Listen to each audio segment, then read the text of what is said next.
ఏపీలో ఎన్నికలు అయిపోయిన తర్వాత అందరూ ఎగ్జిట్ పోల్స్ కోసం చూస్తున్నారు. ఈ వీడియోలో మనం రేస్ సంబంధించిన సర్వే సంస్థ రిపోర్ట్ చూద్దాం. వీళ్ళు మే 8 వరకు చేశారన్నమాట. మే 8 వరకు రిలీజ్ చేసిన రిపోర్ట్ ప్రకారం చూసుకుంటే ఆ టీడీపీ, బీజేపీ, జనసేన పార్టీకి వచ్చి 47 నుండి 52 సీట్లు వచ్చిద్దని, వైఎస్ఆర్సీపీకి వచ్చేసరికి 123 నుండి 128 సీట్లు వైఎస్ఆర్సీపీ కైవసం చేసుకునేదని ఇచ్చారు.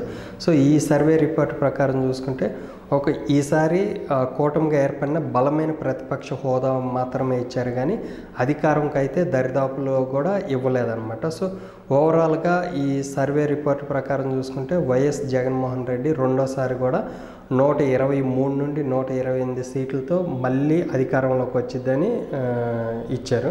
దీనికి కారణం వచ్చేసరికి మెయిన్ ఏంటంటే రూరల్ ప్లస్ మహిళా ఓటర్లు కానీ, ఓల్డ్ ఏజ్ పీపుల్ ఓట్లు కానీ ఎక్కువ వైఎస్ఆర్సీపీకి పట్టడం వల్లే ఇన్ని సీట్లు వచ్చిందనేది ఈ రిపోర్ట్ సారాంశం.